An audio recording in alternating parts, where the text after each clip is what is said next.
গুনাহগার গো আল্লাহ, আমরা গুনাহগার, দয়া করে আমার গুনাহ মাফ করে দাও, তোমার নাম যে গফুর ও গাফফার। নারে তাকবীর। আর মাইনুদ্দিন ডাক দিয়ে বলতেছেন, হুজুর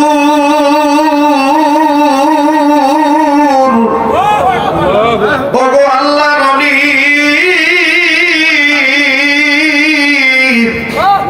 আমার বাবা নাই, আপনি আমার রুহানি পিতা, আমি আপনার সোহবতে আছি আল্লাহকে পাওয়ার জন্য।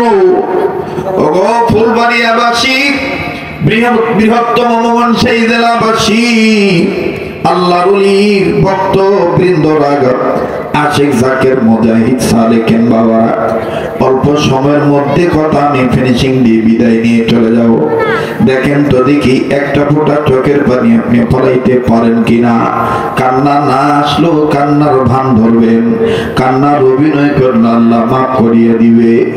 আল্লাহ ওয়ালাদের দিকে তাকাইলেও গুনাহ মাফ হয়ে যায়।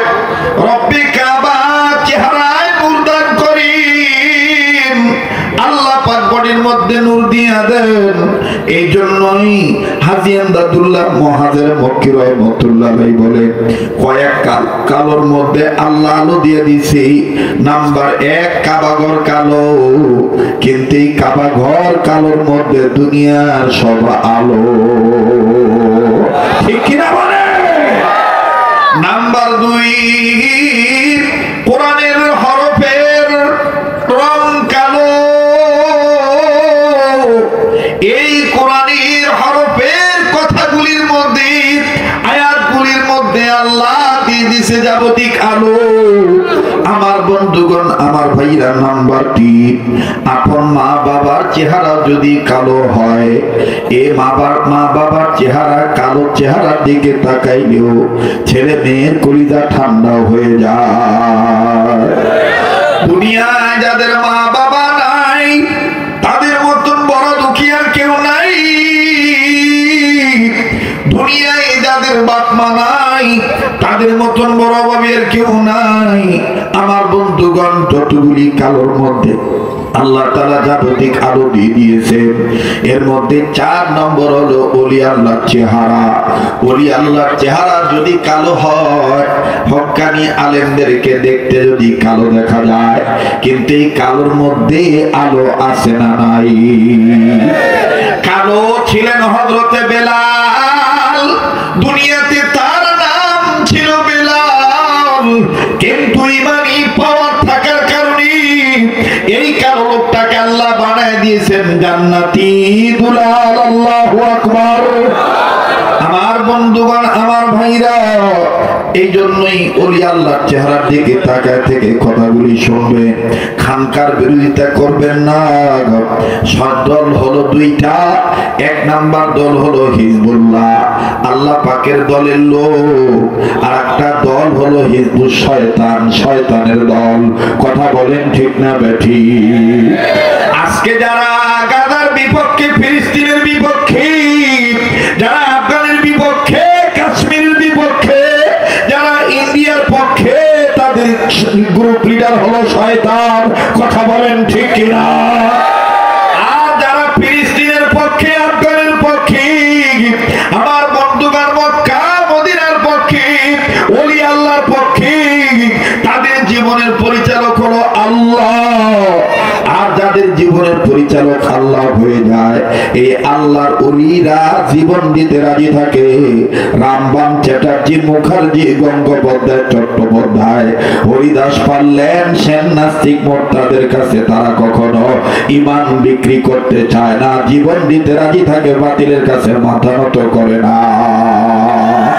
কথা বলেন ঠিক কিনা? আমার বন্ধুগণ, আমার ভাইরা, খাদা মারুদ্দিন চিশতি ডাক দিয়ে বলতেছেন, হযরতজি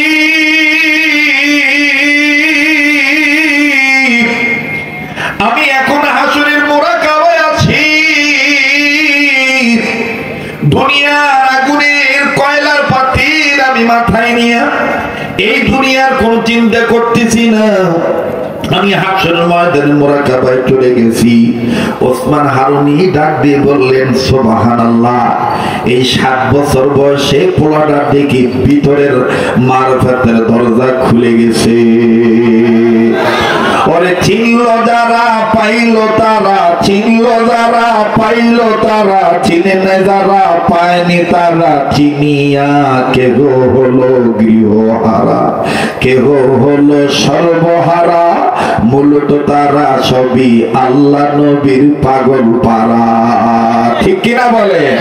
চিনল যারা পাইল তারা, চিনল যারা পাইল তারা, চিনি যারা পায়নি তারা, চিনার কারণে কেহ হলো গৃহহারা, আবার কেহ সর্বহারা, মূলত তারা সবই আল্লাহ নবীর পাগল পারা। তাই তো সাধক বলে পাইলে নবী পাগল হবি, পাইলে নবী জোরে, পাইলে নবী পাগল হবি, পাইলে নবী পাগল হবি, পারবি না পারবি না উম্মত শিরক বিদআত মানতে পারবি না। তোর আমার আপন যিনি ঘুমায় আছেন মদিনা। ঠিক কিনা? তোর আমার আপন যিনি ঘুমায় আছেন মদিনা, দেখলে নবী পাগল হবি, জবান খুলে না, দেখলে নবী পাগল হবি, পাইলে নবী জোরে, পাইলে নবী পাগল হবি, পাইলে নবী পাগল হবি, পারবি না পারবি না উম্মত সইতে পারবি না। তোর আমার আপন যিনি ঘুমায় আছেন মদিনা, বলেন তোর আমার আপন যিনি। ওরে মানবি সুন্নাত থাকবি উম্মত, মানবি সুন্নাত থাকবি উম্মত, রোজ হাসরে পাবি নবীজির শাফায়াত, নূর নবীজির সুপারিশে জান্নাত হবে ঠিকানা। ঠিক কি না? নূর নবীজির সুপারিশে জান্নাত হবে ঠিকানা। তোর আমার আপন যিনি ঘুমায় আছেন মদিনা। আবার ওসমান হারুনি ডাক দিয়ে বললেন বেটা মাইনুদ্দিন, পরীক্ষার ধাপ হলো 3টি। 1 নম্বরটা বাগানে পরীক্ষা করেছি, পাস করেছ। 2 নম্বরটা সফরের হালতে পরীক্ষা নিলাম, এখানেও রেজাল্ট ভালো হয়ে গেল। এবার মাইনুদ্দিন ডাক দিয়ে বলে হযরত 3 নম্বর পরীক্ষার রেজাল্ট কে দিবে? বলে রেজাল্ট তো মূলত আল্লাহ দিবে, কিন্তু ঘোষণা করবে নবী মুহাম্মদুর রাসূলুল্লাহ। আল্লাহু আকবার। বলে 3 নম্বর রেজাল্টটা ঘোষণা করবে নবীজি। মাইনুদ্দিন বললেন কেমনে, কোন পদ্ধতিতে, কোন তরিকায়? ওসমান হারুনি বললেন তোমার নিয়ে মদিনায় গেলে বোঝা যাবে। এবার যখন ওসমান হারুনি মাইনুদ্দিন চিশতি রহমাতুল্লাহ আলাইহিকে নিয়ে মদিনায় গেল, ওই সময় বাজান রওজা আতহারের নিয়ম ছিল রাত্রি 12টা এশার নামাজের 1-1.5 ঘন্টা পরে রওজা জিয়ারতের দরজা বন্ধ হয়ে যেত। বাইরে গিয়া মানুষ জিয়ারত করত, সব দরজাগুলি বন্ধ হয়ে গেছে। রাত্র 12টা 1টার দিকে যখন মাইনুদ্দিন গেছে, ওসমান হারুনি ডাক দিয়ে বলি নবীজিকে সালাম দেওয়ার জন্য আসি, এখন আর রাসূলুল্লাহ রওজার কাছে যাওয়া যাবে না। আগামীকালকে সকালবেলায় তাহাজ্জুদের সময় ফজরের আগে আবার মসজিদের নববীর দরজা খুলে দিবে, রওজা পাকের দরজা খুলে দিবে। ওই সময় আমি আর তুমি উস্তাদ সাগরের জিয়ারত করব। মাইনুদ্দিন কান্দার ডাক দিয়ে বলে আল্লাহ তুমি না বলেছো গোলামি করি তোমার, সাহায্য চাই তোমার, ইয়্যাকা না'বুদু ওয়া ইয়্যাকা নাস্তাঈন। ও আল্লাহ আমি গোলামের জন্য কিসের আবার রাত 12টা 1টা, এর আগে যদি আমার মরণ হইয়া যায় আমি নবীজির সালাম দিব কেমনে? আল্লাহু আকবার। ওসমান হারুনি ডাক দিয়ে বলতেছে আল্লাহ এই পাগল দেখি আমার এই ডেঙ্গায়া তোমার আরশের খুঁটি ধরে নাড়া দিছে। আল্লাহ গো এ তো সাংঘাতিক পাগল। এজন্য বাজান মুরব্বী গুরুজনেরা বলে যেই পাখি ধরপড় করে যেটা আকাশে ওড়ে, ছোটবেলায় বাসার মধ্যে সে ঘোরাঘুরি ধরপড় উড়াউড়ি করে। কথা বলেন ঠিক না বেঠি? বন্ধু স্নেহের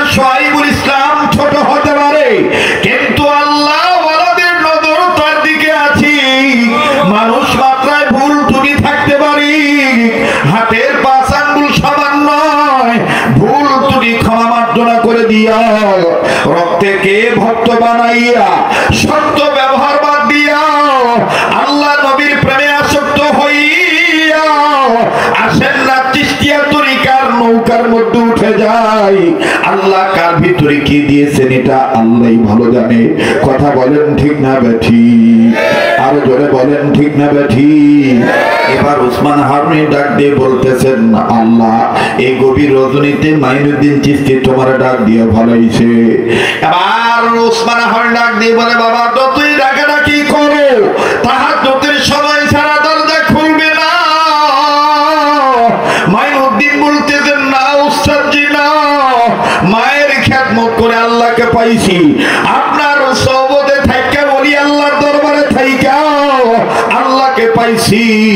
ওই আল্লাহ যদি আমাকে কবুল করে তাহাজ্জুদের আগেই এখনই আমার জন্য দরজা খুলে দিতে পারে। এদিক দিয়া ওসমান হারুনি আর মাইনুদ্দিন কথা বলতেছে, ভিন্ন দিক দিয়া রোজা পাকের খাদেম যখন বিছানায় ঘুমাইছে, পিঠ লাগাইছে, চোখ বন্ধ করছে, ঠিক ইন দি মিন টাইম কে জানি ডাক দিয়ে বলে, ওঠ পাগল ওঠ। আমার নবীর পাগল বাইরে দাঁড়ায় দাঁড়ায় চিল্লা চিল্লি করতেছে। এই মাইনুদ্দিনের জন্য কোনো টাইম টেবল নাই, দরজা খুইলা দাও আমার নবীর সালাম জানাইব। ওরে দেখলে নবী পাগল হবি, পাইলে নবী, পাইলে নবী পাগল হবি, পাইলে নবী পাগল হবি, পারবি না পারবি না উম্মত সইতে পারবি না, তোরা আমার আপন যিনি ঘুমায়াছেন মদিনা, তোরা আমার আপন যিনি ঘুমায়াছেন মদিনা। মদিনা দেখতে মন চায়? আল্লাহ আমাকে প্রত্যেকটা বছর রমজান মাসে মদিনায় রাখেন নবীর প্রেমে। আল্লাহু আকবার বলেন। আমি আল্লাহর কসম করে বলি, আমার ভক্তদের জন্য আমি দোয়া করেছি কাবা ধরে, আপনাদের পক্ষ থেকে রাসূলুল্লাহর সবুজ গম্বুজ থেকে সালাম পৌঁছে দিছি, আরো যাবো আরো পৌঁছাবো। সেই নবীর রোজায় যেতে মন চায় কি চায় না? আমি কোন বা পথে মদিনাতে যাই, আশিকেরা জবান খুলে বলেন, আমি কোন বা পথে মদিনাতে যাই, ঘুমিয়ে আছেন দিনের নবী চলো সবাই দেখতে যাই, ঘুমিয়ে আছেন দিনের নবী চলো সবাই দেখতে যাই, আমি কোন বা পথে মদিনাতে যাই। বলেন না, আমি কোন বা পথে যাই, ঘুমিয়ে আছেন দিনের নবী চলো সবাই দেখতে যাই, ঘুমিয়ে আছেন দিনের নবী চলো সবাই দেখতে যাই, আমি কোন বা পথে মদিনাতে যাই। নারে তাকবীর। ভিতর থেকে খাদেম দরজা খুলে ডাক দিয়ে বলতেছে, মাইনুদ্দিন কার নাম? মাইনুদ্দিন কার নাম? ওসমান হারুনি বলতেছে, সর্বনাশ, মাইনুদ্দিনের ডাকে কে? খাদেম বলতেছে, আমি রাসূলুল্লাহ রোজা পাকের খাদেম, আল্লাহ রাসূল আমাকে ঘুমাইতে দিচ্ছে না, এই ছোট্ট ছেলে মাইনুদ্দিনের জন্য কোনো টাইম নাই, দরজা খুলে দিলাম, যত ইচ্ছা সালাম দাও নবী দিয়ে। আমার ভাইরা, সেই নবী এখনো আছে না নাই? সেই রাসূল এখনো আছে না নাই? শুধু নাই আমাদের ইবাদতের মধ্যে হুজুরি কলবের ইবাদত, শুধু নাই আমাদের ইবাদতের মধ্যে হালাল পদ্ধতির ইবাদত, শুধু নাই আমাদের ঈমান আমলের মধ্যে হালাল ইবাদত, সুন্নতওয়ালা উম্মত আমরা হতে পারিনি। এজন্য আসেন মদ ছেড়ে দেই, গাঁজা ছেড়ে দেই, শিরক ছেড়ে দেই, বিদআত ছেড়ে দেই, হক্কানি আল্লাহ ওয়ালাদের সোহবতে যাই, তাহলেই আল্লাহ এবং আল্লাহ রাসূলকে পাওয়া যাবে। ঠিক কিনা বলেন? ইবাদত কাকে বলে? ইবাদত বলে আল্লাহর গোলামি করাকে ইবাদত বলে। ইবাদত কাকে বলে? আল্লাহ পাকের গোলামি করাকে ইবাদত বলে। আরো কাকে বলে ইবাদত? নবীজির তরিকা মতে চলাকে ইবাদত বলে। আমি ইবাদত করব কার হুকুমে? কার তরিকায়? নবীর তরিকায়, কোন বাবার তরিকা নয়। বাবা গাঁজা খায়, আমি গাঁজা খাবো না, গাঁজা খাওয়া নবীর তরিকা না। কথা বলেন ঠিক কিনা? বাবা মানুষ হয়ে মানুষের পায়ে সেজদা দেয়, আমি সেজদা দেব একমাত্র আল্লাহর কুদরতি কদমে। ঠিক কিনা বলেন? তাহলে এই ইবাদত সহি ইবাদত হবে। আল্লাহ পাক আমাদের সবাইকে সঠিকভাবে ইবাদত করে আল্লাহ ওয়ালা হওয়ার তৌফিক দান করে। নামার আগে আমি আপনাদের কাছে ওলি আল্লাহর দরবার থেকে আল্লাহ ওয়ালাদের পক্ষ